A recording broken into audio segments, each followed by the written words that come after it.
Asia की सबसे बड़ी मंडी आज़ादपुर विधायक राजकुमार भाटिया मंडी के व्यापारी के साथ मिलकर अपने सुझाव रखे। एशिया की सबसे बड़ी मंडी में समस्या है, उस समस्या को जल्द से जल्द निवारण किया जाएगा। और वहीं आम पब्लिक और मंडी के व्यापारी राजकुमार भाटिया जी को मिठाई और फूल माला के साथ में स्वागत किया गया। और वहीं व्यापारियों का कहना है कि राजकुमार भाटिया जीत के बाद पूरी मंडी में विकास और जो काम रुका हुआ है वह काम को आगे किया जाएगा। वहीं मंडी के व्यापारी का कहना है कि जिस समस्या से जूझ रहे थे अब जूझना नहीं पड़ेगा, क्योंकि आप मंडी में जो काम रुका हुआ है उस काम को जल्द से जल्द किया जाएगा। विधायक राजकुमार भाटिया का कहना है कि मंडी के गेट पर एक एम्बुलेंस लगाया जाएगा जो मेडिकल सुविधा के तौर पर चलता था, अब एम्बुलेंस के जरिए मेडिकल का सुविधा दिया जाएगा। और कोई भी समस्या होगी एम्बुलेंस के जरिए से मंडी के व्यापारी हो या मजदूर हो, कोई भी उसी के आधार पर उसको सुविधा मिलेगी। राजकुमार भाटिया जी का कहना है कि मंडी मेरी माँ है और 40 वर्षों से इस मंडी में हम काम करते हैं और यहाँ लेबर मजदूर और व्यापारी हमारे भाई बंधु हैं। उनके कंधे से कंधा मिलाकर चलूंगा और आगे जो भी जरूर होगा उनका पूरा सहयोग करूंगा। जीत हुई है, दिल्ली तो हम जीते हैं। जिस तरह से दिल्ली से केजरीवाल आप तक को भगाया, अब मंडी से भी इन भ्रष्टाचारियों को भगाएंगे। ये संकल्प है भाजपा। हमारा बच्चा कल में से पूछ रहा था, क्या सरदार जी थे भैया ये बेटा कैसे है? सुनो, समझा था झाड़ू वाला तो निकला दारू वाला, इसलिए दिल्ली वाले ने भगा दिया। मेरे को कहते हैं जी आप बस जब तक से बदल जाएगा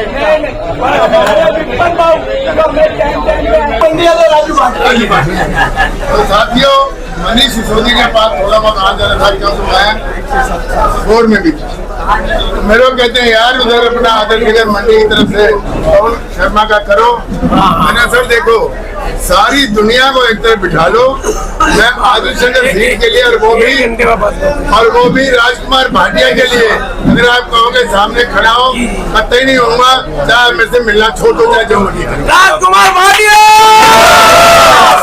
और ये मुझे 2000 में मंत्री जी बने और मुझे क्या पता था कि कुछ वक्त आपको याद होगा सबको, अटल जी ने एक बात कही थी तो 13 दिन की जब सरकार करी थी, उन्होंने कहा था कांग्रेसियों एक बार नोट कर लो, वो दिन आएगा जब हर तरफ पूरे हिंदुस्तान में ये भगवा लहराएगा और ये और आज वो दिन आ गया है, वो दिल्ली जिसमें कि कहते थे नहीं जी पूरा कंट्रोल उस बाल का है, कहते ही जन्म में बीजेपी नहीं आई, बाल का है, केजरीवाल का है, हमारी है। आज अगर वो गई तो ये गारंटी लिख लो, पूरा हिंदुस्तान ये समझिए 2030 तक भगवान भगवा हो जाएगा। झाड़ू बिखर गई है, नया युग का जमाना आएगा।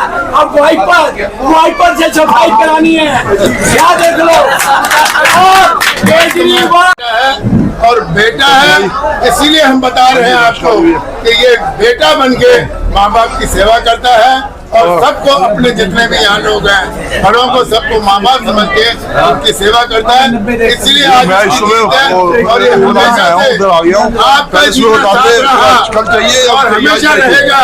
राजकुमार भाटिया वाली ये सीट किसी भी कीमत पर मजाल है कोई इसको आंख उठाकर भी देख जाए, ये सिर्फ राजकुमार भाटिया।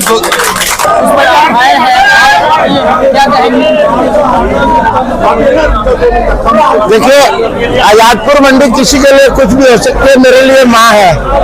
एक बेटा अपनी माँ की गोद में आया और माँ के प्रति जो भी फर्ज है उसको पूरा करूंगा। पिछले लगभग 40 सालों से मैं आजादपुर मंडी के हर व्यक्ति के साथ मिलकर काम कर रहा हूं और इन लोगों ने जो सहयोग किया उसके लिए मैं कृतज्ञता भाव से आभार व्यक्त कर। राजकुमार जी, अभी मोहल्ला क्लिनिक की बात हो रही है, यहाँ मंडी में बहुत ऐसे लोग होते हैं बीमारियों से जूझते हैं, उनकी दवा के लिए बड़ी समस्या होती है। देखिए मंडी के लिए जो मोहल्ला क्लिनिक थे वो पर्याप्त नहीं थे और ऑपरेशनल नहीं थे। मंडी के लिए एक पूर्ण डिस्पेंसरी रहेगी और 2 बेड का हॉस्पिटल भी मैं सोचता हूँ कि बनना चाहिए विद एम्बुलेंस फैसिलिटी बनना चाहिए। मंडी में किसी को तकलीफ हो जाए, आज दिन तक हम जाम से निकल नहीं पाते, मंडी के गेट के पास एक एम्बुलेंस खड़ी करने का पूरा प्रावधान करेंगे, ये मेरा वायदा है। व्यापारियों को कई ऐसी समस्या होती है, लेन देन से लेके आने जाने के लिए, जाम को कैमरे के लिए, इस पर क्या कहेंगे? इस मंडी को रीडेवलपमेंट की जरूरत है और रीडेवलपमेंट का जो रोड मैप है वो मेरे दिमाग में है। मैंने पहले भी कई बारी पिछली सरकार से भी कहा था, लेकिन शायद उनका मंडी की तरफ ध्यान नहीं था। इस मंडी को पूरा रीमैप करेंगे हम लोग भी। लग रहा है मंडी का विकास सही तरीके से हो सकता है।